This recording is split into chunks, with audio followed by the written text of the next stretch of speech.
Hello all my dear students, welcome to Delta Academy. This is Ranjan. Start करते हैं आज का सेशन।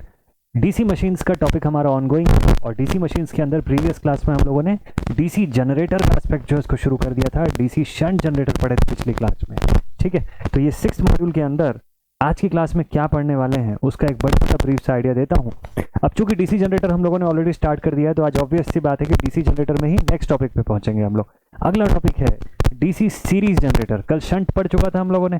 आज की क्लास का टॉपिक है सीरीज डीसी जनरेटर, लेकिन इसके साथ साथ कंपाउंड डीसी भी हम लोग आज ही की क्लास में पढ़ करके कंप्लीट करेंगे प्रॉपर। इसके अंदर दो वैरायटी होती है, long shunt and short. Basically compound के अंदर दो मेजर वैरायटी मैंने आपको बताया था, कंपाउंड एंड क्यूमुलेटिव कंपाउंड। तो उसके बाइफर्केशन के हिसाब से मैं आपको long shunt and short shunt बताऊंगा, ठीक है। खास तौर पे क्यूमुलेटिव का पढ़ेंगे हम लोग ये पूरा डिटेल। तो चलिए इसको बिना देरी किए आज की क्लास को करते हैं स्टार्ट। और हाँ, पिछली क्लास में शंट कंप्लीट कराने के समय मैं आपसे एक क्वेश्चन पूछा था, जिसके बारे में मैंने आपको बोला था कि इस क्वेश्चन का आंसर आप लोग सोच करके बताइएगा, ठीक है। ये हमारा सब टॉपिक चल रहा है ऑनगोइंग, और इस टॉपिक में से हम लोगों ने introduction, construction working principle, EMF equation, torque equation, types of DC machines तो हम लोगों ने पढ़ा है। कैरेक्टरिस्टिक्स अभी नहीं पढ़े हैं, कैरेक्टरिस्टिक्स कंप्लीट करने के बाद पढ़ेंगे, ठीक है। डीसी मोटर पहुंचे, स्पीड कंट्रोल, उसके बाद होगा working of a DC machine as a generator. तो एज अ जनरेटर पढ़ रहे हैं अभी हम लोग, फिर एज अ मोटर भी पढ़ेंगे, ठीक है। Types of winding, calculation of external and internal circuit form of DC machine. Internal पढ़ लिए हैं, एक्सटर्नल अभी पढ़ रहे हैं। वैसे ऑल डीसी मशीन अभी नहीं हुआ है, डीसी मोटर बचा हुआ है पूरा, ठीक है। तो ये पढ़ना है हमको, ठीक है। तो इतना पोर्शन हो गया है, रिमेनिंग अभी हमको करना है। क्वेश्चन मेरा ये था आप लोगों से कि if a 230 volt DC shunt generator has a critical speed of 1000 RPM. मैंने कल आपको बताया था कि क्रिटिकल स्पीड वो minimum speed of prime mover होती है, यानी प्राइम मूवर के हेल्प से शाफ्ट को उस मिनिमम स्पीड पे आप ले करके जाओगे जहां से आपका डीसी जनरेटर जो है वो जनरेशन ऑफ इलेक्ट्रिसिटी, उस स्पीड से कम स्पीड पर अगर आप उसको घुमाते हो उसकी रोटर को, तो इन दैट केस कुछ भी आउटपुट नहीं निकल के आएगा, सिवाय जो रेसिडुअल मैग्नेटिज्म की वजह से जो 2 वोल्ट से 8 वोल्ट के आसपास का जो वोल्टेज रहता है, मिनिमम वोल्टेज, कुछ नहीं मिलेगा बाहर, ठीक है। तो हमको जो बिल्टअप वोल्टेज चाहिए होता है बाहर, वो क्रिएट होके नहीं मिलता है। तो अगर आप उस क्रिटिकल स्पीड से नीचे की स्पीड पे घुमाते हो, ठीक है। इस क्वेश्चन में बोला है कि ये जो जनरेटर है इसकी क्रिटिकल स्पीड है 1000 आरपीएम की, और हम इसको रोटेट करा रहे हैं किस पर, with the help of prime mover at a speed of 850 RPM. खेल खत्म हो गया यहीं पे। 1000 आरपीएम का था ना, उस जो घुमाओगे तो आपको क्या मिलेगा, 2 वोल्ट से 8 वोल्ट पोटेंशियल। फिर हमको मतलब नहीं है कि वो 230 वोल्ट का रेटेड है या 440 वोल्ट का रेटेड है, फर्क ही नहीं पड़ता है, क्योंकि उतना वो बना ही नहीं पाएगा। आप तो क्रिटिकल स्पीड से नीचे की स्पीड पर घुमा रहे हो उसको, तो जितना जो रेसिडुअल है बस उतना ही आउटपुट निकल के आएगा, यानी रेसिडुअल फ्लक्स की वजह से जो ईएमएफ बन सकता है मिनिमम, वही दिखेगा बस। और उसकी रेंज 2 वोल्ट से 8 वोल्ट होती है, जीरो नहीं देगा आपको आउटपुट, ठीक है। Then what will be the value of its terminal voltage. 2 volt से 2 वोल्ट यहाँ दिया हुआ है, टिक कर देंगे उसको। कई बच्चे जीरो टिक कर, रॉन्ग थिंग।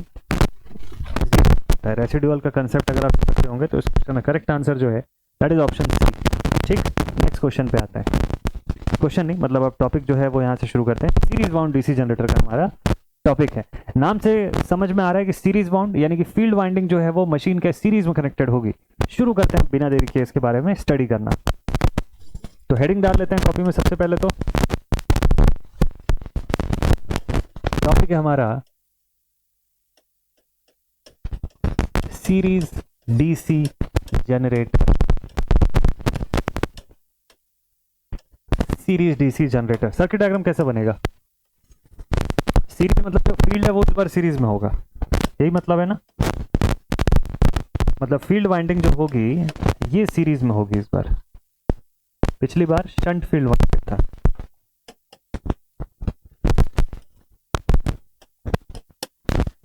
तो कई बार बुक्स में कैलकुलेशन उसके रेजिस्टेंस का ही करते हैं, तो हम लोग इसको डायरेक्टली रेजिस्टेंस के फॉर्म में शो कर रहे हैं, ठीक है। इसमें कोई गड़बड़ नहीं है, बिल्कुल आप प्रॉपर शो कर सकते हैं ऐसा। लेट्स से ये उसकी सीरीज फील्ड वाइंडिंग है मशीन की। इसका आर्मेचर रेजिस्टेंस आगे है, ब्रश ड्रॉप इज वीबी, और जनरेटर है, इसके जनरेटर शो कर रहा हूँ मैं यहाँ। आउटपुट में अगर हम लोगों ने लोड कनेक्ट किया हुआ है, अभी यहाँ देखना होगा कि इस मशीन को लोडेड कंडीशन में चलना लगता है।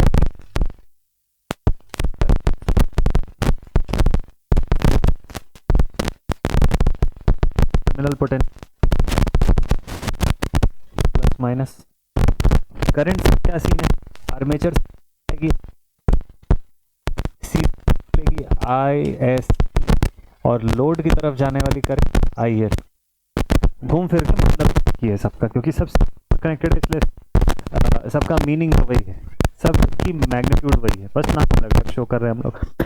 तो यहाँ पर क्या नया पर शंट में क्या हुआ था पिछली बार, एक क्विक सा रिवीजन ले लीजिए। शंट जनरेटर, जब मैंने आपको बोला कि डीसी शंट जनरेटर को आप नो कंडीशन में स्टार्ट करिएगा, घुमाने के समय मत करिएगा, पहले प्राइम मूवर जब देना शुरू करेगा पोर्ट कनेक्ट करिए। रीजन क्या था इसका, रीजन ये था तो फील्ड जो है वो पैरेलल में कनेक्टेड है, फील्ड जो है उसके अंदर रेसिडुअल फ्लक्स है, तो फील्ड में करंट ज्यादा, जब करंट जाए तो हमको एक रिलेशन हम लोग एस या फिर 5 वाज प्रोपोर्शनल टू ni, ये रिलेशन देखे थे। नंबर ऑफ टर्न्स को बढ़ाने की भी लिमिट डिसाइड करता है, नंबर ऑफ टर्न्स बढ़ाओगे तो लेंथ ऑफ कंडक्टर, तो इस वजह से, और रेजिस्टेंस अगर बढ़ गई तो उस कंडीशन को तो अल्टीमेटली हमारा फ्लक्स रिड्यूस हो जाएगा, विच इज इसलिए हम लोगों ने बोला था कि क्रिटिकल रेजिस्टेंस ना अटेन हो जाए वहां तक आप मैक्स नंबर ऑफ टर्न और करंट जा सके, फील्ड वाइंडिंग में जा सके, इसलिए नो वोल्ट पे चालू करिए मशीन जनरेटर को। ठीक, तो क्या ये सारा या नहीं, इसका क्या सबसे पहले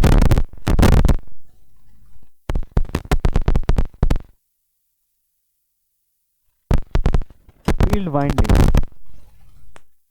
is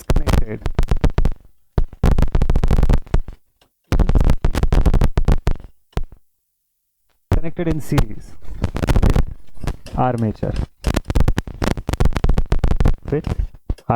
आर्मेचर के साथ सीरीज में फील्ड वाइंडिंग कनेक्टेड है। Okay, done. प्राइम मूवर यहाँ से निकला होगा, है ना, यहाँ से शाफ्ट निकली होगी, प्राइम मूवर के हेल्प से हम लोग इसको रोटेट करवा रहे होंगे, लाइक दिस, ऐसा कुछ चल रहा होगा वहां से, है ना, और हम इसका रोटेशन करवाएंगे और उससे इसका कॉइल होगा वो घूमना शुरू करेगा। बट इस बार क्या है, इस बार ना आर्मेचर के सीरीज में लगी फील्ड वाइंडिंग, तो अगर आर्मेचर से कुछ भी करंट निकलती है तो वो डायरेक्टली फील्ड वाइंडिंग को मिलेगी ही मिलेगी, अगर लोड ना लगाऊं तो क्या हो जाएगा ये बताओ। मान लो नो लोड, चलो इसी डायग्राम आप खुद बताइएगा बेटर।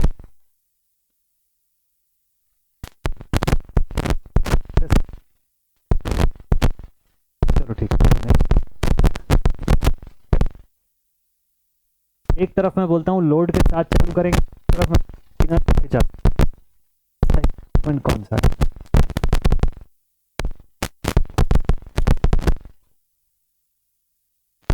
ठीक है, अब कि इसको सर लोड पे चलाइए, पहले लोड कनेक्ट करिए उसके बाद स्टार्ट करिए,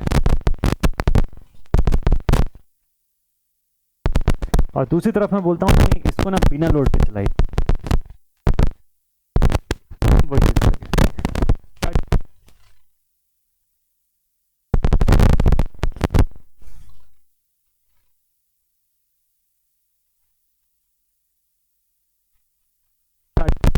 होगा, जल्दी से आंसर करिएगा आप लोग। On load starting,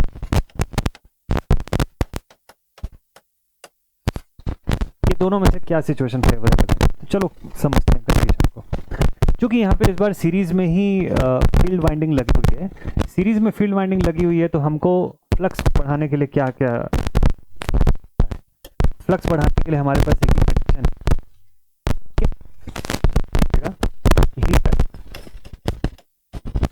we have G is equals to 5ZNP upon 68 internal circuit form के हिसाब से, ठीक है। तो ईजी जो है इसका मतलब हम लोग बोल सकते हैं कि उस पे करेगा, हाँ जी बिल्कुल करेगा, फाई के ऊपर प्रोपोर्शनल होगा, ठीक। और यहां से रेवोल्यूशंस जो है इसके ऊपर प्रोपोर्शनल होगा, क्योंकि यही दोनों चीजें चेंज, ठीक। फ्लक्स किस पे डिपेंड कर रहा है?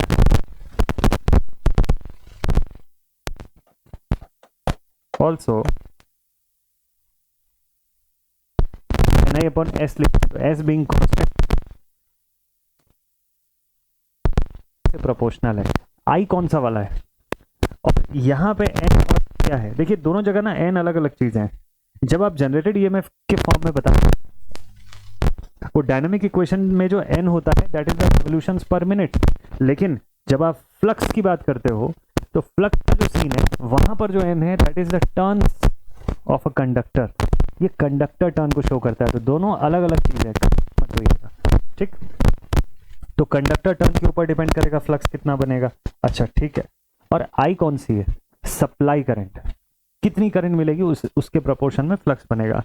तो ये बताइए कि फ्लक्स को बढ़ाऊंगा तभी जाके तो ईजी बढ़ेगा ना, और फ्लक्स को बढ़ाने के लिए तो नंबर ऑफ कंडक्टर टर्न बढ़ाना पड़ेगा मुझको, किसमें? आरएससी में। लेकिन नंबर ऑफ कंडक्टर टर्न बढ़ाऊंगा तो क्या हो जाएगा? कंडक्टर टर्न्स को मैं अगर इंक्रीज कर देता हूं तो लेंथ ऑफ कंडक्टर बढ़ा, लेंथ ऑफ कंडक्टर बढ़ा तो रेजिस्टेंस बढ़ा, रेजिस्टेंस अगर इंक्रीज हुआ तो करंट को तो जाने नहीं देगा, वो अपोज करेगा। मतलब यहाँ से जो इंड्यूस्ड करंट जाएगी उसको रिड्यूस कर देगा, नहीं जाने देगा, बहुत कम अमाउंट की करंट को पास होने देगा। तो ये तो अनडिजायरेबल है, कम करंट जाएगी तो फील्ड भी छोटा बनेगा वहां से, ये कंडीशन सही नहीं है। दूसरा चीज, अब मैंने यहाँ से दो एग्जांपल आपको दिया, एक ऑन लोड एक नो लोड। बेटर क्या होगा अगर मैं नो लोड पे स्टार्ट करता हूँ इसको, तो देखिएगा चूंकि यहाँ कोई लोड लगा ही नहीं है तो क्या कोई करंट फ्लो हो सकती है क्या? जब मैं इसको घुमाना शुरू करूंगा तो क्या कोई करंट फ्लो होगी? तो ओपन सर्किट है, मतलब open circuit condition. If there will be open circuit condition then no current will be flowing. अगर no current that is the value zero, ISC will be zero. क्या है here? IA equals to ISC equals to IL, क्योंकि series में तो ये तीनों current का नाम भले अलग अलग होता है तो ठीक। So at no load, no load का मतलब open circuit condition, we will have ISC 0 ampere. ISC अगर 0 हो गया therefore ISC is proportional to NI। तो भाई साहब अब आप N चाहे जितना बढ़ा लो, कितने भी नंबर ऑफ टर्न्स लगा लो, करेक्ट 0 है। क्या फ्लक्स बनेगी वहां पे? प्रॉपर फ्लक्स बनेगी। तो फिर क्या होगा? जो रेसिडुअल फ्लक्स है खाली वही अवेलेबल है, और वो रेसिडुअल फ्लक्स की वजह से वही 2 से 8 वोल्ट का EMF मिलेगा आपको। आप मशीन को चाहे कितनी भी स्पीड से घुमाओ, रेवोल्यूशन पर मिनट को कितना भी स्पीड बढ़ा लो, कुछ नहीं होने वाला उससे। आपकी मशीन बस 2 से लेके 8 वोल्ट का आउटपुट देने लगेगी वहां से, क्योंकि करंट तो दे ही नहीं पा रहे हो ना आप, करंट बनेगा ही नहीं। करंट क्यों नहीं बन पा रहा है भाई? करंट इसलिए नहीं बन रहा है क्योंकि नो लोड कंडीशन है। तो भाई ओपन सर्किट से करंट कहाँ से फ्लो हो सकती है? नहीं पॉसिबल है। तो क्या समझ में आया आपको यहाँ से कि ये सिचुएशन पे जाना चाहिए ऑन लोड कंडीशन पे। क्या होगा इससे? अगर यहाँ कुछ भी लोड लगाऊंगा तो उस लोड की वजह से यहाँ से करंट ड्रॉ होगा। जब मैं इस मशीन को घुमाना शुरू करूंगा तो ये लोड करंट ड्रॉ करेगा, करंट ड्रॉ करेगा तो IL की वैल्यू बढ़ती चली जाएगी। करंट तो IL की मैग्नीट्यूड क्या होगी? यहाँ इंक्रीज होनी शुरू होगी। IL इंक्रीज हुआ मतलब ISC इंक्रीज हुआ, ISC इंक्रीज हुआ मतलब अल्टीमेटली क्या हुआ? ISC इंक्रीज हुआ तो ISC को इंक्रीज करेगा, ठीक है। नंबर ऑफ टर्न का क्या सीन है? देखिए लोड कनेक्टेड है, लोड करेगी मशीन से करेगी। जब ये मशीन हैवी भेजेगा तो ध्यान रखिएगा फील्ड वाइंडिंग से वो हैवी करंट होगी।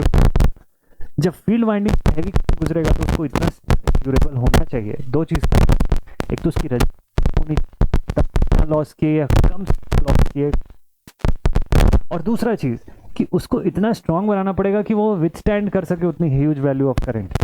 I2R के हीट लॉस भी होगा I2R RT के साथ, तो उसकी वजह से हीट हुआ तो जब इसके लिए हम लोग कम टर्न्स लगाते हैं, प्लेट लगाते हैं हम लोग कॉपर की, ठीक है, ताकि रेजिस्टेंस पॉसिबल हो जाए, करंट हो सके, हीट की वजह से वहाँ पे डैमेज ना हो सके। इतना आ गया करके आपको समझ में आया कि जनरेटर को कभी भी लोड पे स्टार्ट करना है, नो लोड, ठीक है। तो आगे देता हूँ,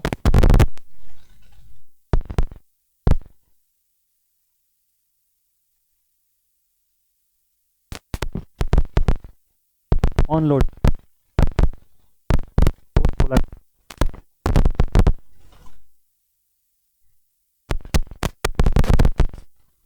when load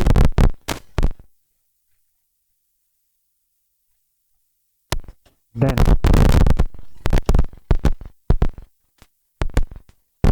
the DC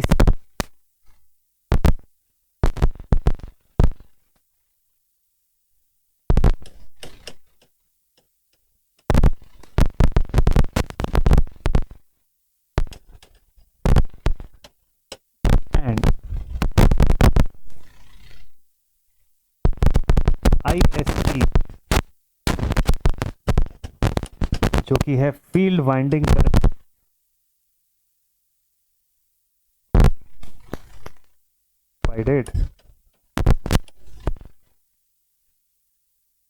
provided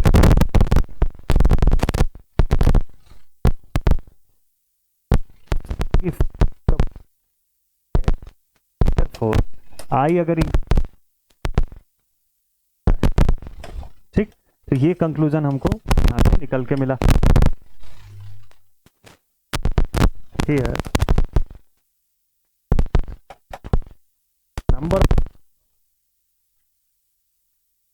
number of should be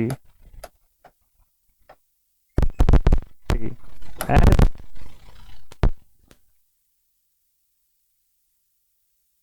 possible, ताकि करंट लगी हुई है इस वजह से, ठीक। सो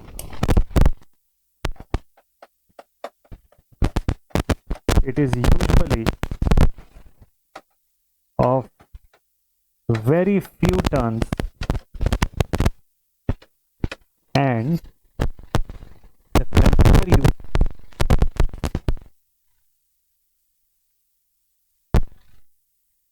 is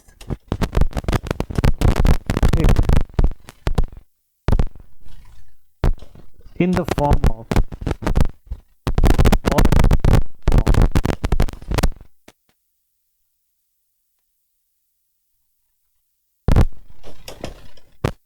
तो मतलब पूरे फुल। अब देखिए शंट के अंदर क्या देखा था हमको ने, डीसी शंट मशीन के अंदर, शंट जनरेटर के अंदर जब हम लोग शंट फील्ड वाइंडिंग लगा रहे थे तो पतली वायर रखे थे, ज्यादा नंबर ऑफ टर्न रखे थे, ठीक है।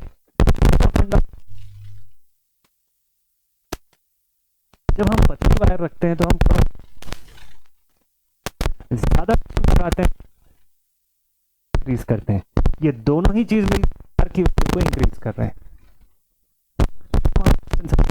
होता है, ठीक है। यहां हम लोग हो सके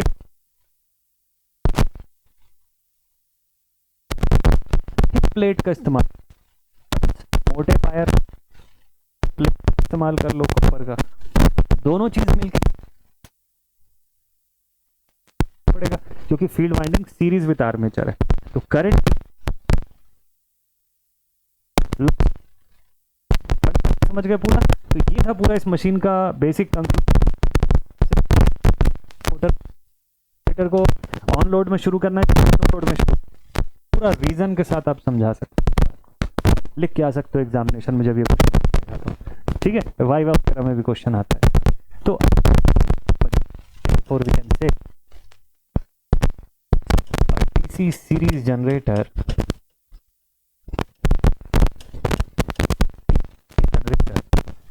should be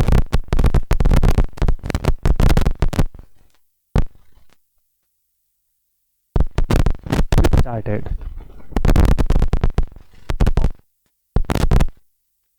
on on load in order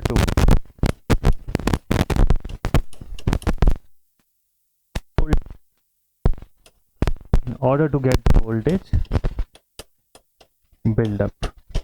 ठीक है, तो हमको वोल्टेज बिल्डअप चाहिए, तो हमको किस करना चाहिए, हम इसको ऑन लोड कंडीशन में स्टार्ट करेंगे। तो शंट और सीरीज दोनों के बीच का डिफरेंस क्लियर आप सभी को। अब बात करते हैं इसके इक्वेशन की। तो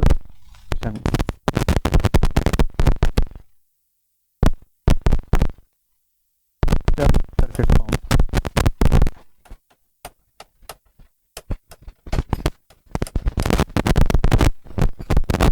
DC series generator is given as series DC generator, इसका EMF equation E is equal to output plus all the losses, equals to output plus all the losses। कहाँ पे loss,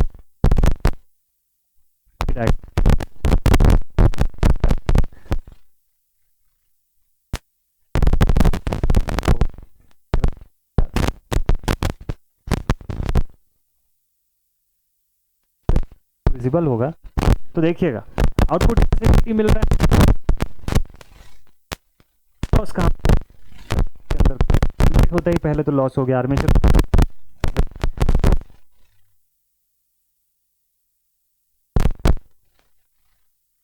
plus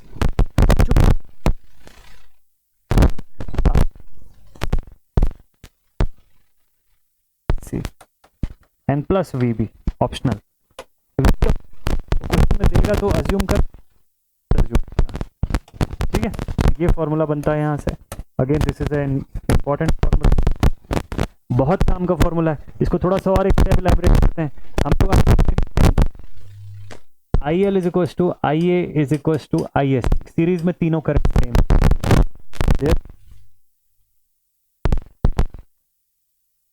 plus IA into RA plus RSC optional,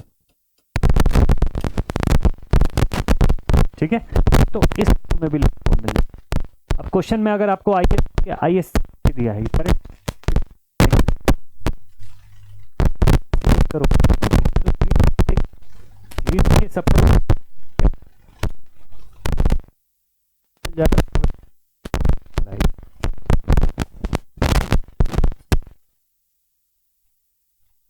ठीक है। और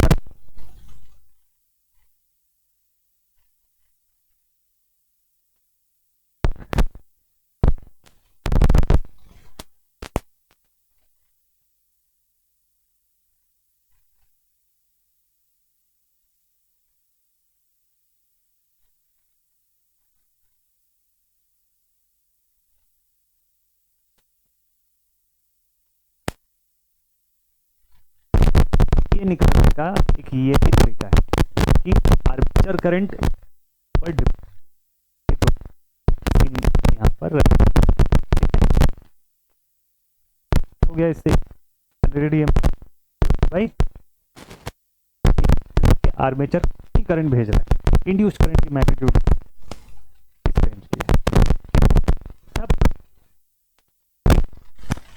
इसका पूरा everything is there.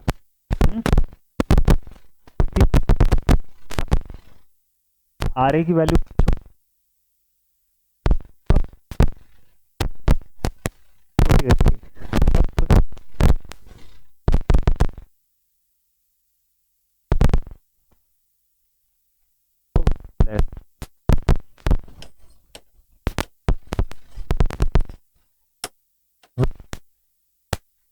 सही दिखेगा आपको। डेटा प्रॉपर अगर लिया न्यूमेरिकल में हमेशा वैल्यू भी 1 से छोटी, जो 100, 150, 250, तो ये इसके पीछे का रीजन प्रॉपर एकदम रीजन के साथ मैंने इसलिए आपको बताया, ठीक है। चलिए ठीक है, अब बोलिएगा कि टर्मिनल वोल्टेज जब डीसी सीरीज जनरेटर 2 वोल्ट से 8, चलो ये इतना लोग इसको इसमें जानते हैं वाला रहेगा। ठीक, बिल्कुल सही, एकदम राइट है। ठीक है, ये साथ क्या करने से हम लोग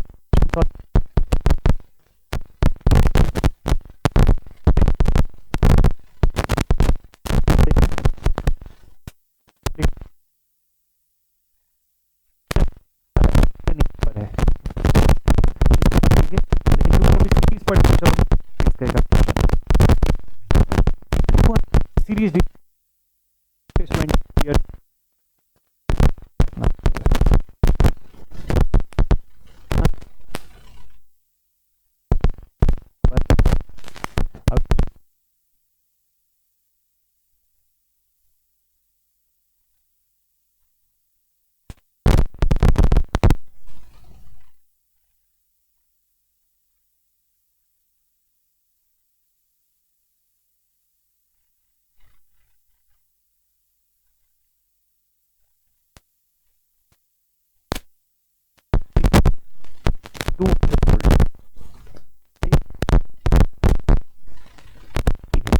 दिया हुआ है।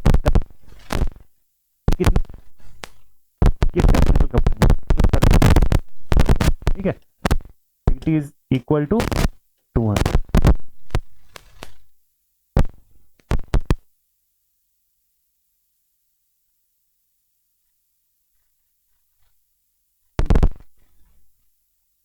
ठीक है, series field finding ratio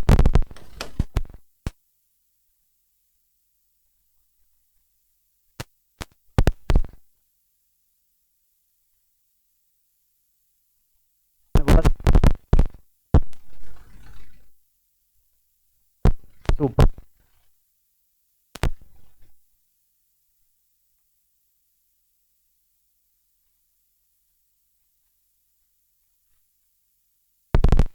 B the बोला है फॉर्मूला क्लियर।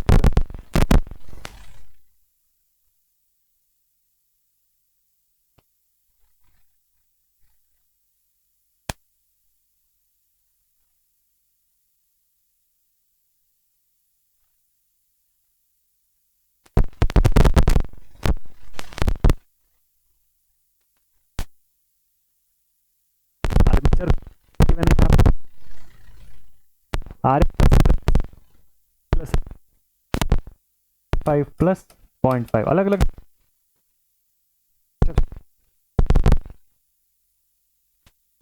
ठीक है, तो ये हो जाएगा Eg इज इक्वल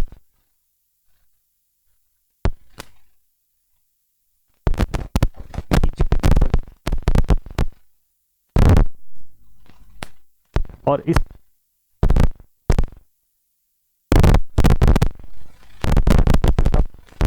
ये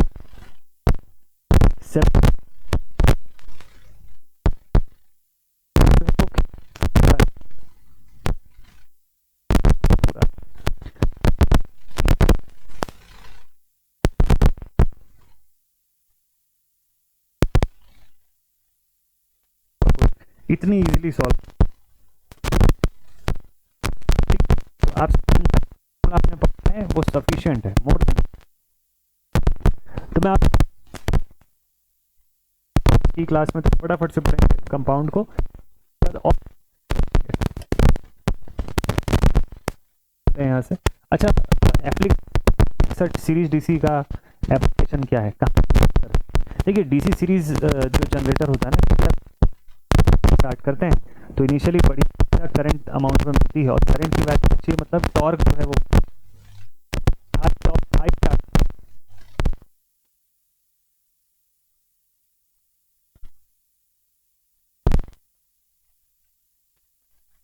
मोटर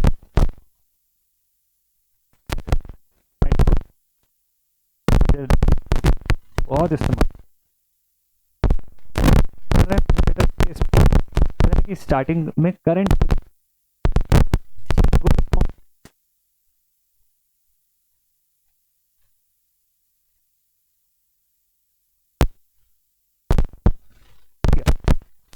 यहाँ पे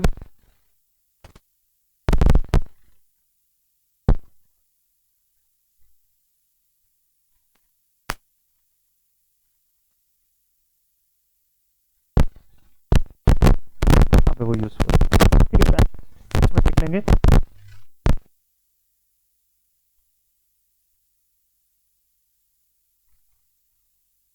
डीसी जनरेटर हमने पढ़ा हुआ है क्लासिफिकेशन के अंदर। पावर मशीन तो सर दो टाइप,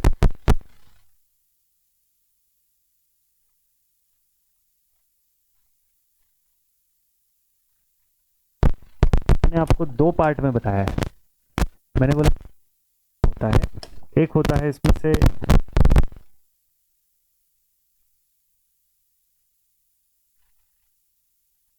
होता है differential,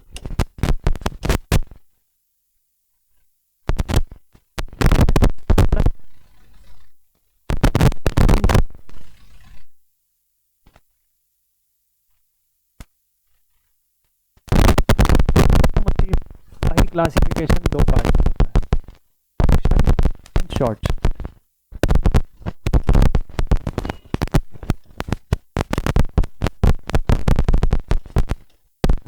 long shunt and short shunt.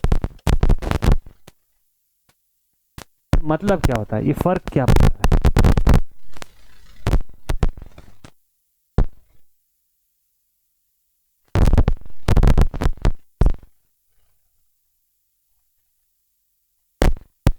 जैसे हायर स्टार्टिंग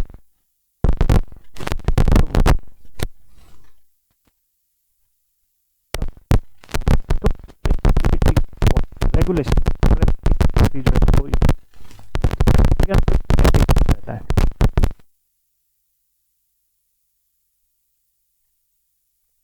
वो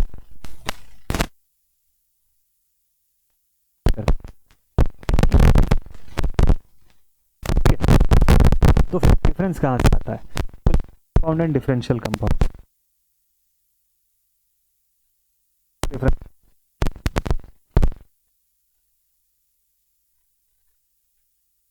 जब भी है ना इन मशीनों का,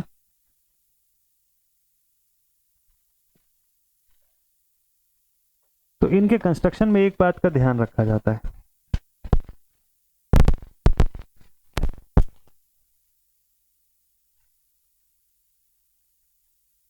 फील्ड वाइंडिंग भी होनी है।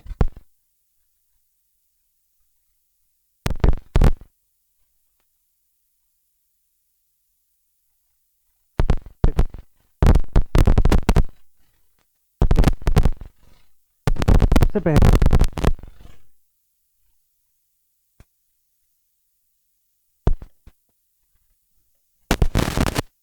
मान लीजिए कि यहाँ पर मैंने दो टाइप का वाइंडिंग करा, एक यहाँ पर दूसरा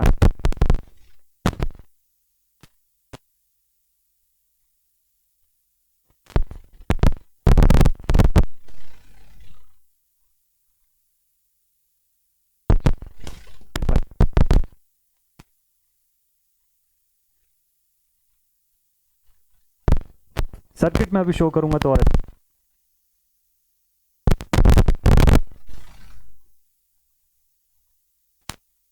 अब करने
ठीक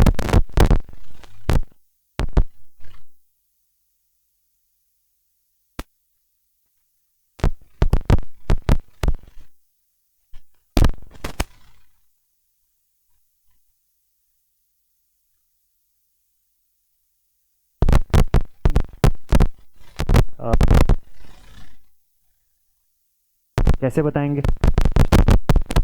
सर्किट डायग्राम देखिए पहले इनका, फिर आपको क्लियर होगा। सर्किट डायग्राम अगर देखेंगे ना तो यहाँ पे सीरीज और शंट दोनों ही टाइप की फील्ड वाइंडिंग जो है वो अवेलेबल दिखेगी।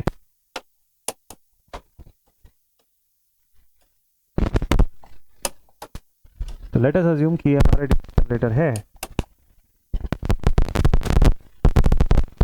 ब्रशेस लगी हुई है, यहाँ पर है हमारे पास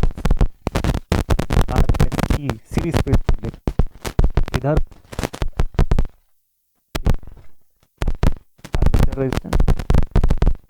जनरेटेड ईएमएफ वीबी जो है ब्रश ड्रॉप है, और यहाँ आरएल और यहाँ पे हो जाएगा वीटी टर्मिनल पोटेंशियल।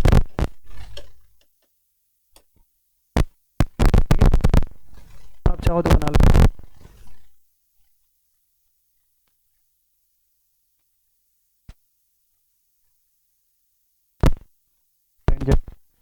करंट क्या चेंजेस है? देखिए ये जो डायग्राम अगर आप नोटिस करें तो इसके अंदर करंट थंब रूल तो नोन है, करंट पर लगाइए दिस कॉइल बी, ध्यान से देख। मैं अगर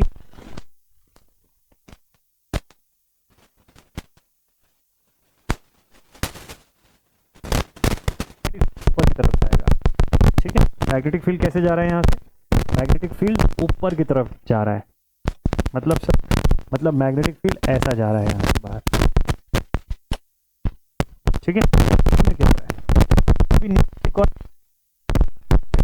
जा रहा है, नीचे वाली कॉइल को भी अगर मैंने नोट हो रहा है, इसमें फील्ड की डायरेक्शन सेम है, इन दो फील्ड की डायरेक्शन सेम।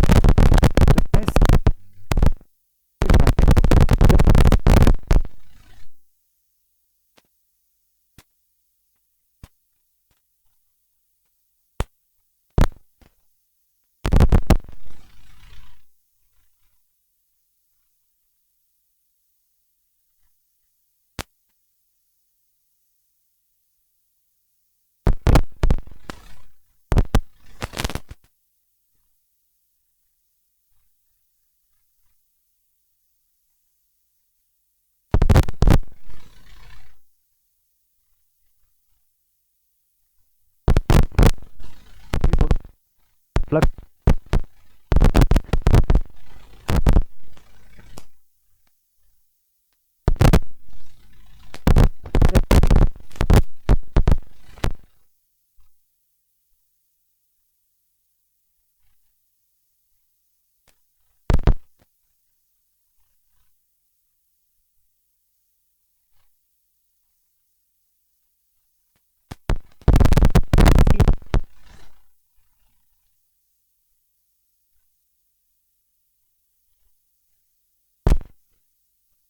की तरफ फील्ड किधर जाएगी? जो वो तो यहाँ से ऐसे जाने वाली, क्या डायरेक्शन सेम है दोनों का? डायरेक्शन सेम है? बिल्कुल भी नहीं, डायरेक्शन तो अपोजिट।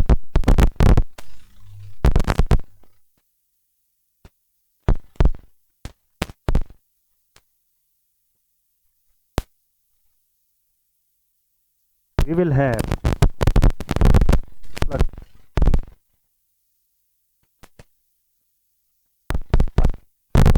एक और चीज है,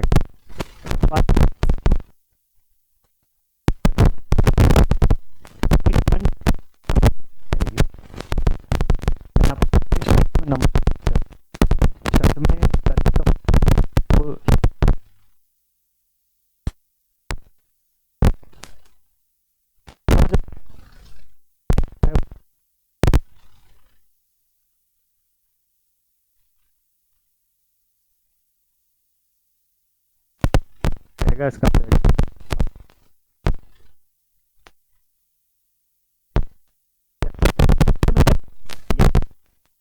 कैसी पर एडिटिव नेचर। यहाँ क्या दिखाई दिया हमको? यहाँ पे हमको दिखाई दिया एडिटिव प्रॉपर्टी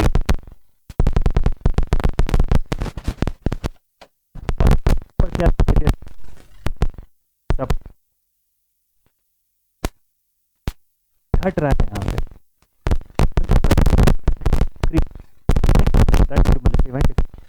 फर्स्ट केस जो है वो क्यूमुलेटिव का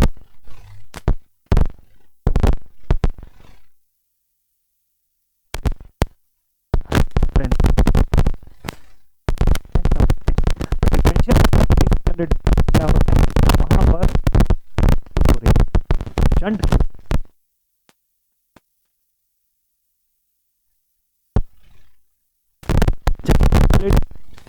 अंदर डीसी जनरेटर फील्ड में बनने वाला फ्लक्स सीरीज फील्ड में बनने वाले फ्लक्स के साथ ऐड हो रहा है, एडिटिव प्रॉपर्टी शो कर रहा है। तो फील्ड वाइंडिंग से बनने वाला फ्लक्स वैसे ही स्ट्रांग हो गया, तो उतने ही नंबर ऑफ फ्लक्स के रोटेशन के हिसाब से, मतलब प्राइम मूवर से उतने ही आरपीएम पे दोनों मशीनों को घुमाऊं तो ये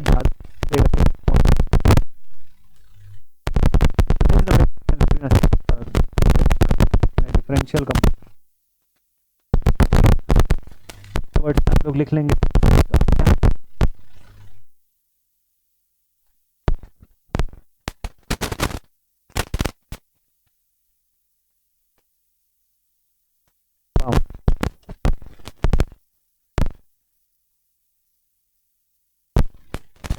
जनरेटर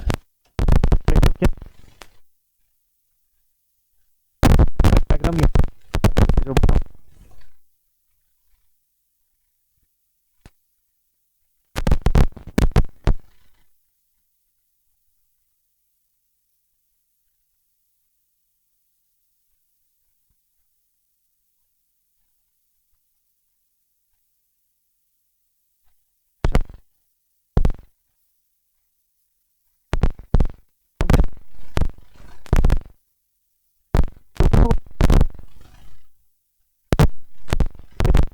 important thing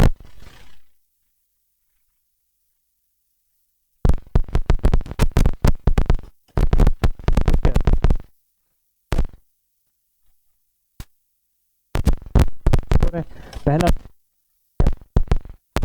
प्लस दूसरा लॉस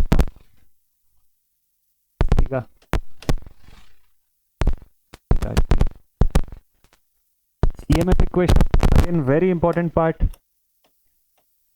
इंपॉर्टेंट मार्क कर लीजिएगा इसको।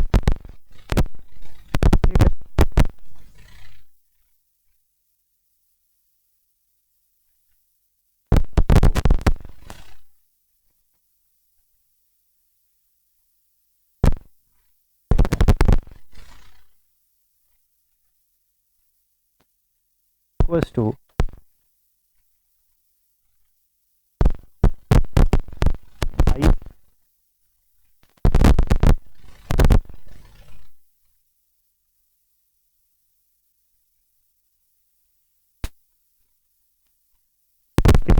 हमारा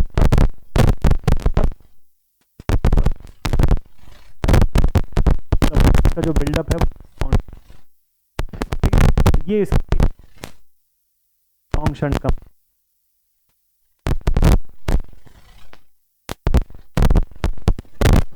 और कौन सा फॉर्म, क्या ये फॉर्म पूरा सही है या इसमें और कुछ एडिशन करने की जरूरत है। अब देखिए यहाँ पे एक बहुत इंपॉर्टेंट थिंग, क्यूमुलेटिव का फॉर्म हम लोग डिस्कस कर रहे हैं, ठीक है, क्यूमुलेटिव का फॉर्म डिस्कस कर रहे हैं ना। ISH को कैसे लिखोगे आप लिखोगे ISH is equal to VT upon RSH, ऐसे ही बोलोगे ना। तो आप देखिए यहाँ से क्या चीज का अंतर पड़ेगा वो मैं आपको बताता हूँ। अब अगर थोड़ा कंसेप्ट लगाएंगे तो एक जगह पे गलती दिखाई देगी आपको। क्या गलती दिखाई देगी, इसने जनरेट किया कुछ बचता है, ये बात सही है, ठीक है। ईजी का एक्सप्रेशन क्या ये पूरा का पूरा सही है, सोचिए। ईजी का एक्सप्रेशन क्या ये पूरा का पूरा ऐसे ही लिखेंगे हम लोग, is it all good all correct. तो हाँ आइए भी लिख सकते हो आप, क्योंकि आई और आई से इस बार तो वैसे ही निकाल के भी आप लिख सकते हो, ऐसे लिख लेते आई RA प्लस RS प्लस लिखने का, और आप बिल्कुल ऐसे लिख सकते हो तो रॉन्ग कुछ नहीं है, बस लिखने का तरीका एक ये भी है, कभी भी लिखा हुआ मिलेगा, ये बन जाएगा आप लोगों से। नेक्स्ट मशीन पे चलते हैं। अगली जो मशीन है that is short shunt compound. Next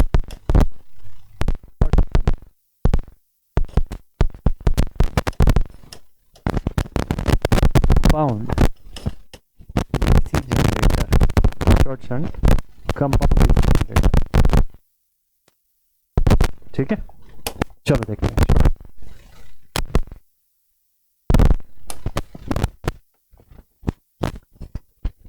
क्योंकि कंपाउंड मशीन है इसलिए सीरीज फील्ड वाइंडिंग भी होगी, बिल्कुल होगी।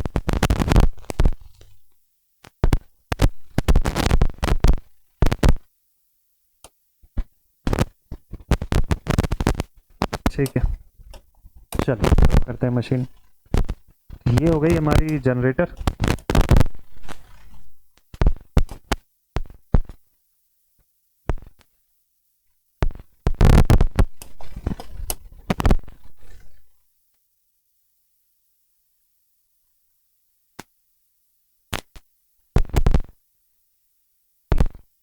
ब्रश वोल्टेज VB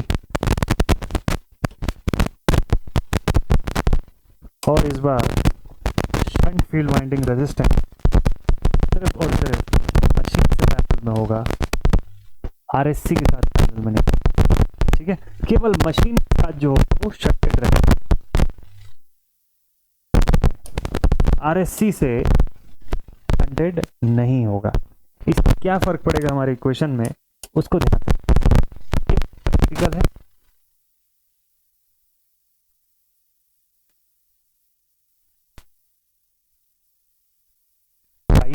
करंट का नोटेशन इस तरह से बना लीजिएगा, यहां से फ्लो होने लिख सकते हो और इस तरफ जाकर करंट आ गया। करंट दो पार्ट में डिवाइड हो गई, कुछ करंट शंट में चली जाएगी, कुछ करंट सीरीज वाइंडिंग में जाएगी। ब्रश में जो ड्रॉप होगा यहाँ,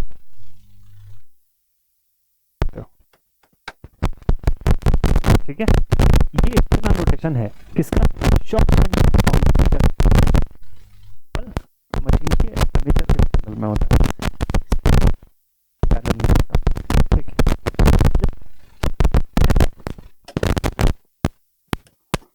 सो लिखेंगे here EMF generate is given as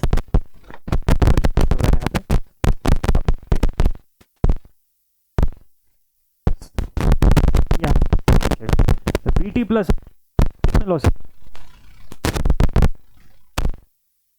ISC या फिर ISH फॉर्म में भी ले। इसका मतलब लॉस तो IARA होगा ही होगा।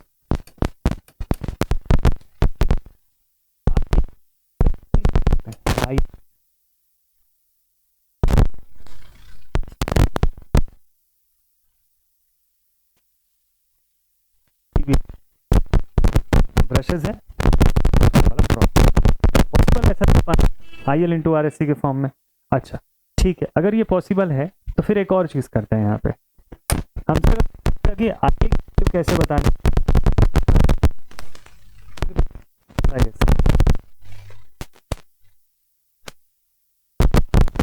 शंट में जाने वाली करंट और सीरीज फील्ड में जाने वाली करंट, ऐसा लिख सकते हैं दोनों का सम, या फिर ऐसा भी बोल सकते हैं कि IA is equal to ISH plus IL, क्योंकि ISC ही IL है। इस डायग्राम में तीन करंट का तीन कंडीशन निकल गया, तो ISH प्लस IL एक ही बात है, कोई डिफरेंस। ISH कैसे बताओगे, चलो ISH भी बता देते हैं। अब ISH में बहुत सारे लोग गलती करेंगे, तो एक काम करिए, ISH का इक्वेशन, ISH को एक तो लिखोगे आप VSH बाई RSH, ये मैं ही लिख देता हूं। अब जरा मुझे बताइए ISH को और कैसे लिख सकते हो आप। यहां से जाने वाली करंट को मुझे इस वोल्टेज के रिस्पेक्ट में जानना है। किस वोल्टेज के रिस्पेक्ट में, लेट से यहां दो पॉइंट बनाता हूं X और X डैश, X से X डैश के बीच कितना वोल्टेज है उसका एक्सप्रेशन बनाइए जल्दी से कॉपी में, बिना मेरे बताए। अपने आप से पहले बनाइए, फिर जब मैं लिखूंगा तो आप उससे वेरीफाई करिएगा। ठीक है, ये बहुत काम का चीज़ है, ये बनाइएगा, इस इक्वेशन की जरूरत पड़ेगी आपको एग्जामिनेशन में, इसलिए ये चीज़ बोल रहा हूँ। आई एस एच फाइंड करिए। अच्छा, आई एस एच कैसे फाइंड होगा, इसको ऐसा भी तो लिख सकते हो ना, I S H is equal to voltage, shunt का वोल्टेज, ये वी एस एच मतलब वही एक्स से एक्स का वोल्टेज है। इसको लिखने के लिए आप लिख सकते हो एक कुछ ई एम एफ जनरेट हुआ माइनस कुछ आई ए आर ए में ड्रॉप हो गया माइनस वी बी हो गया, ब्रश में से भी कुछ वोल्टेज का ड्रॉप हो गया। ये तो है आर, ऐसा भी लिख सकते हैं हम लोग आई एस एच को। ठीक, इस फॉर्म में भी लिख सकते हैं। और आर एस एच को उधर भेज दोगे तो are S H into I S H we S H बन जाएगा, शंट फील्ड का वोल्टेज। मतलब क्वेश्चन में जो पूछा है हर चीज फाइंड आउट किया जा सकता है सिर्फ इसी डायग्राम से। ठीक है, तो फॉर्मूला इंपॉर्टेंट है, फॉर्मूले के जैसे रखना है, सर्किट पेपर बनाते हैं तो ये सब चीज कैलकुलेट हो जाएगा। ठीक है, तो आई एस एच की वैल्यू इस तरीके से निकाल सकते हो। और कैसे निकाल सकते हो आप, और आप लिख सकते हो, और आई एस आपसे के रिस्पेक्ट में क्या, मान लो क्वेश्चन में ये नहीं किया जी आपको, लेकिन वीटी दे रखा है सवाल में, आईएसएच पूछा है, ये बाकी चीजें हैं, कैसे फाइंड करोगे, तो आप वीटी के साथ साथ इनका रिलेशन शो करोगे। यहाँ पे ये आउटपुट प्लस ऑल इस फॉर्म में शो करोगे ना, तो क्या हो जाएगा, VT plus I S C into R S C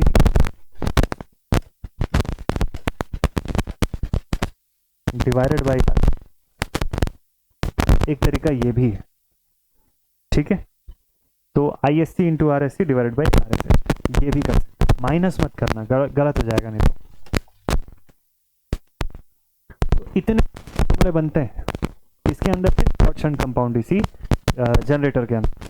तो लॉन्ग शंट और शॉर्ट शंट का एस्पेक्ट जो है वो इसी के साथ कंप्लीट होता है। ये जितने जो फॉर्मूले हम लोग लिखे हैं यहाँ पे, इसको एक बार रिवाइज जरूर से कर लीजिएगा अच्छे से, बहुत काम का है। तो और क्यूमुलेटिव कंपाउंड के बीच का डिफरेंस, कंपाउंड जनरेटर होगा तो शंट फील्ड वाइंडिंग में बनने वाली फ्लक्स सीरीज फील्ड वाइंडिंग में बनने वाली फ्लक्स को अपोज करेगी, सब्ट्रैक्शन दिखेगा वहां पे, total will be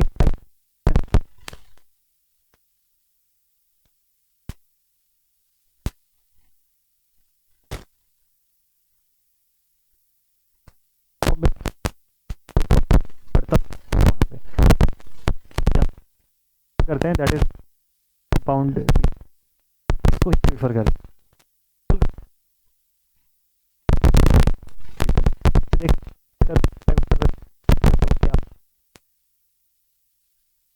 over part था और जो टाइप्स थे वो कम। अब इसके बाद आगे इनका टाइप्स हम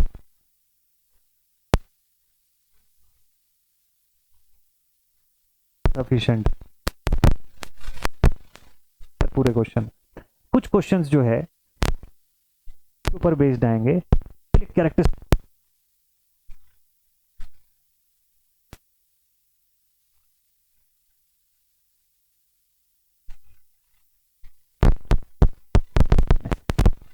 आपको कुछ क्वेश्चन दिखाता हूं।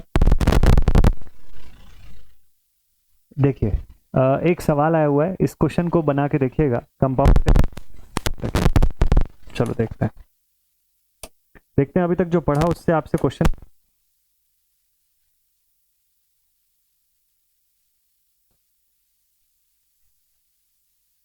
7 मार्क्स का है।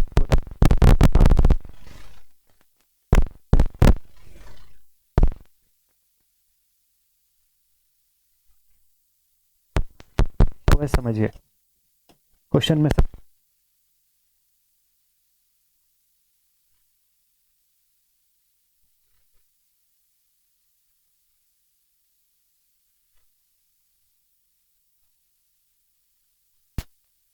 क्या डायग्राम ड्रॉ देखिए,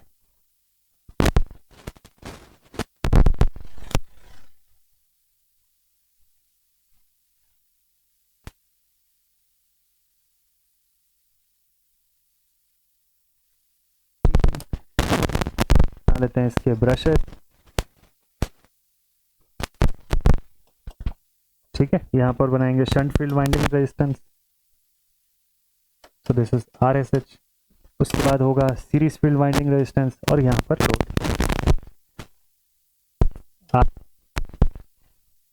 आर्मेचर रेजिस्टेंस, जनरेटेड EMF, यहाँ से आएगी आर्मेचर को, हाँ जी, तो यहाँ से है आर्मेचर करंट IA, इस तरफ है ISH, इस तरफ है ISC, यहाँ से जाने वाली करंट IL, ठीक। और लोड अज्यूम कर सकते हैं चाहे शॉर्ट शंट का डायग्राम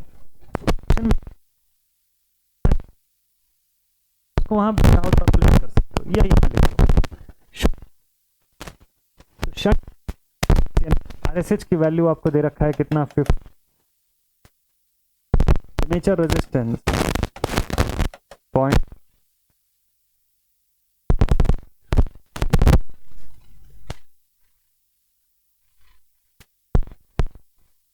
की वैल्यू IL की वैल्यू दिया ये रखा है सवाल में 10, तो बोलिए ISC कितना होगा, 10 ही होगा ना।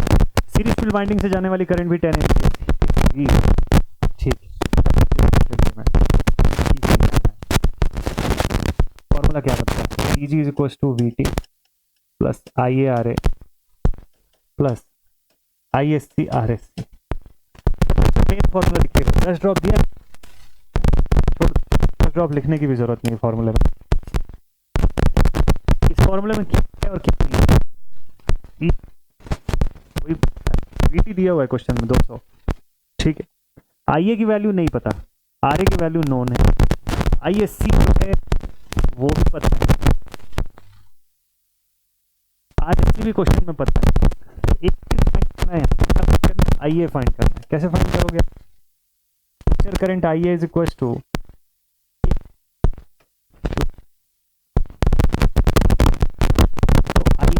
कैसे निकलता है, अब देखिए शंट करंट वाले फॉर्मूले करंट वाले फॉर्मूले की जरूरत पड़ी और मैंने आपको करंट करने के लिए क्वेश्चन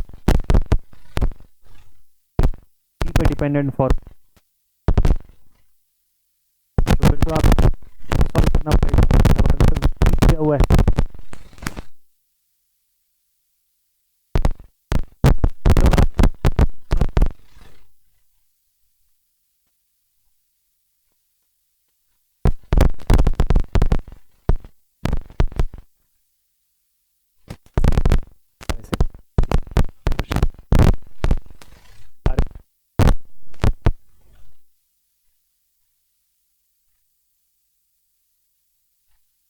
होता है VT की वैल्यू पुट करिए यहाँ से, VT कितना है 200, so we will write ISH is equal to 200 ISC into RSC, series field winding से जाने वाली करंट जो कि 10 एम्पियर है, 0.5 divided by RSH which is 50।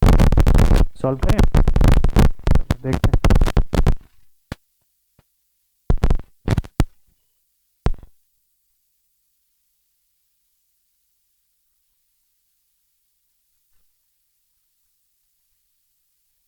करते हैं कैलकुलेटर को, सो ये हो गया 200 प्लस 10 इंटू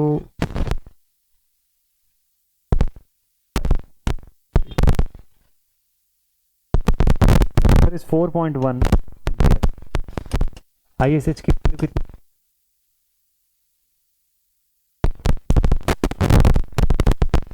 ठीक है, तो हो गया 5, 205 इधर हो गया और डिवाइडेड बाई 50, ठीक ठीक ठीक। ISH की वैल्यू आ गई ना। अब EG जरा फाइंड कर लीजिए, now you can easily find EG that is equal to VT यानी 200 प्लस IARA। IA कैसे निकलेगा, ISH प्लस IL, चलो पहले IA भी निकाल लेते हैं। So therefore we can say IA is equals to 4.1 plus 10 that is equals to 14.1 ampere. हो गया, आई एल भी कंप्लीट। अब सीधे फॉर्मूला में सब कुछ पुट कर दीजिए, तो ये हो जाएगा 14.1 इंटू 0.5, क्या चीज़ है ये, I A into R A, plus I L into R S C, तो 10 इंटू 0.5। बस कंप्लीट, ब्रश ड्रॉप तो दिया नहीं है क्वेश्चन में, इतने को सॉल्व कर लिया तो बन गया question. 200 plus 14.1 into 0.5 plus 10 into 0.5, 212.05, यही आ रहा है आप लोगों का answer. So therefore we will get Eg is equals to 212.05 volts. This is our final answer. 7 number, 10 number, maximum 14 marks, इतने में पूछता है ये क्वेश्चन। तो इस तरीके से सॉल्व करना है और ऐसे में बनेगा आपका क्वेश्चन। ठीक है, ये जितना भी कुछ आज की क्लास में हम लोगों ने पढ़ा, ये न्यूमेरिकल बनाने में बहुत यूजफुल रहेगा आपको। मतलब प्रॉब्लम क्वेश्चन जो आते हैं वो इन्हीं सब चीज़ों से आते हैं, प्लस जितना जो थ्योरेटिकल पोर्शन अभी तक पढ़ा हुआ है उससे कैसे क्वेश्चन बन सकते हैं वो भी मैं आपको दिखा दूं। जैसे AKTU का एक पेपर है, इसमें और भी क्वेश्चन आए हुए हैं, बट अभी मोटर के क्वेश्चन भी आए हुए हैं, तो अभी मोटर पे जब पहुंचेंगे तो मैं फिर से दिखाऊंगा ये पेपर आपको, बट अभी फिलहाल के लिए इसमें नोटिस करिएगा। तो यहाँ पर कब का है, 21-22 का पेपर है। ठीक है, यहाँ देखिए DC का एक क्वेश्चन पूछा है यहाँ पे, what is the need of commutator in DC generator. तो कम्यूटेटर के बारे में मैंने आपको बताया कंस्ट्रक्शन में लिखने के समय कि कम्यूटेटर का काम होता है AC इनपुट, अंदर जो AC सप्लाई जनरेट हो रही है उसको बाहर DC आउटपुट में कन्वर्ट करके प्रोवाइड करना। कम्यूटेटर का कंस्ट्रक्शन वगैरह मैंने आपको लिखवाया हुआ है कि कैसे माइका का इंसुलेशन रहता है, कॉपर के स्लॉट्स बने होते हैं कंडक्टर के, तो वो पूरा आप ड्रॉ करके प्रॉपर लिख सकते हैं। ठीक है, 2 नंबर का है तो बहुत ज़्यादा नहीं लिखना है इसके अंदर, 2 मार्क्स का ये। Difference between EMF and potential, ठीक है, कम्यूटेटर, ठीक। और लिखा है list all the important parts of a DC motor and explain. तो इंपॉर्टेंट पार्ट जो कंस्ट्रक्शन में पढ़ा हुआ है ना, वो मोटर जनरेटर दोनों के लिए सेम है, तो चाहे मोटर बोले या जनरेटर बता सकते हैं आप पूरे चीज। तो पार्ट्स में कंस्ट्रक्शन वाला पूरा पोर्शन लिखिएगा। Explain the importance of each, सबका क्या इंपॉर्टेंस है वो भी बताना है, कंस्ट्रक्शन में पूरा चीज लिखा हुआ है। देन उसके बाद calculate the EMF generated by 4 pole wave wound generator. फिर से देखिएगा, सोल्यूशन यही बनाते हैं इसका। गिवन पोल्स की वैल्यू कितनी है, 4, वेव मतलब A इज इक्वल टू 2, मैंने लिखा था आपको। वेव वाउंड और लैप वाउंड टाइप की वाइंडिंग अगर है तो लैप वाउंड है तो A की वैल्यू इक्वल टू P हो जाती है। A क्या चीज है, नंबर ऑफ पैरेलल पाथ, ठीक है, आर्मेचर कंडक्टर्स के जिसमें प्लेसमेंट किए जाते हैं। ठीक है भाई, तो EMF generated by 4 pole, pole की वैल्यू 4 हो गई। वेव वाउंड तो A is equal to 2, having 65 slots, slot कितना है 65, with 12 conductors per slot, 12 conductor per slot, therefore Z is equal to 65 into 12, तो यही कर लो आप। Z क्या है, total number of conductor overall machine में। एक स्लॉट में 12 कंडक्टर है तो 65 स्लॉट में कितने हैं, बन जाएगा Z। वो Z निकालने के लिए ये डेटा गिवन रहता है आपको। ठीक है, तो 65 इंटू 12 पहले यही कर लीजिए, 65 into 12, this value is 780, 780 conductor, इतना कंडक्टर है उस मशीन का टोटल। अब बोलता है कि per slot when driven at 1200 RPM, N की वैल्यू है 1200 RPM। ठीक है, फ्लक्स पर पोल यानी फाई की वैल्यू है 0.02 वेबर। फाइंड क्या करने बोला है, EMF जनरेटेड। अब बोलिए EMF जनरेटेड का फॉर्मूला नहीं जानते हैं आप लोग? EMF का फॉर्मूला तो सर जानते हैं। इस क्वेश्चन को चलो मैं ऐड कर देता हूं पहले तो आपके पेपर में।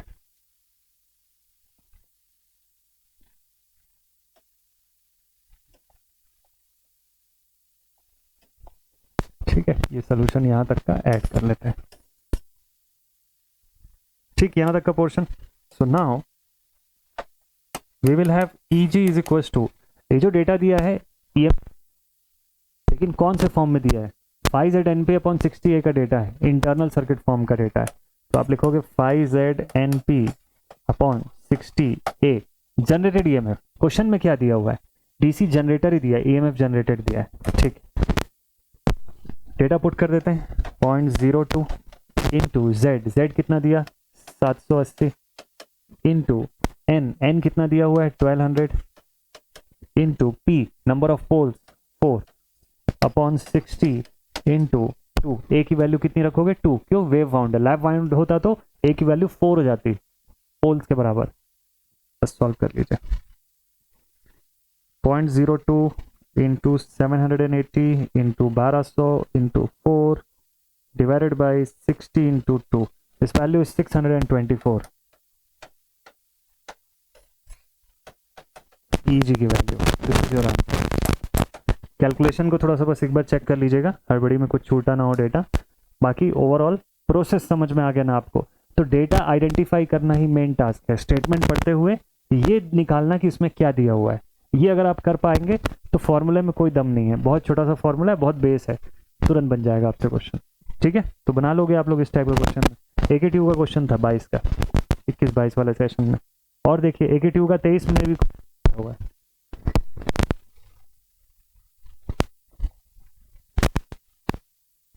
इसमें तो नहीं दिख रहा, यूनिलैटरल बायलैटरल दिख रहा है बेसिक्स। अच्छा आगे SFU दिया है, describe briefly the different types of DC, describe briefly the different types of DC machine. पूरा क्लासिफिकेशन बताइएगा यहाँ पे बढ़िया से फ्लो चार्ट बना के, ठीक है। और कुछ